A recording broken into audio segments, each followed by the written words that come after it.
Sveiki!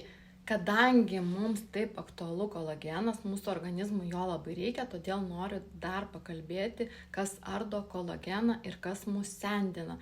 Taigi, dažnu atveju tai yra stresas. Stresas tai nerimas, baimės ir streso metu išsiskiria hormonas kortizolis, kuris ardo kolageno sintezę fibroblastuose.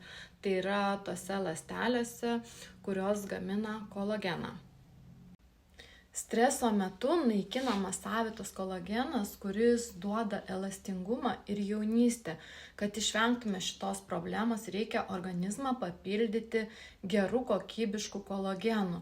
Tai reiškia, kad kiekvienas iš mūsų turi vartoti kolageną, kad papildytų savo kolageno atsargas.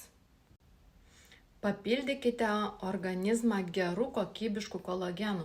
Stenkitės gerti kolageną, kuris būtų skystas, kad būtų bent 10 000 mg, kad būtų jūrinės kilmės, nes geriau įsisavina, kad būtų sudėtis be konservantų, kad kolagenas būtų aukštos klasės, kad jisai įsisavintų, nes milteliniai ir visi kiti pigūs kolagenai, jie taip neveikia.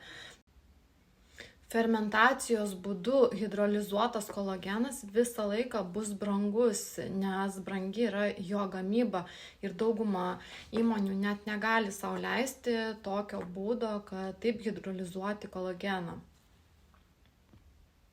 Aš išbandžiau pati ne vieną kolageną, bet vis tik likau prie šito. Šitas yra 100% įsisavinimas. Aišku, jeigu jums organizme nieko netrūksta, kaip sakau, netuščias žarnynas, nekiauras, tai tikrai rekomenduoju šį kolageną. O ką jau jūs pasirinksite, tai kaip sakoma, jūsų valia. Taigi visada galite man parašyti Raktas sveikatai tiek Facebook'e, tiek Instagram'e. Ir geros jums dienos.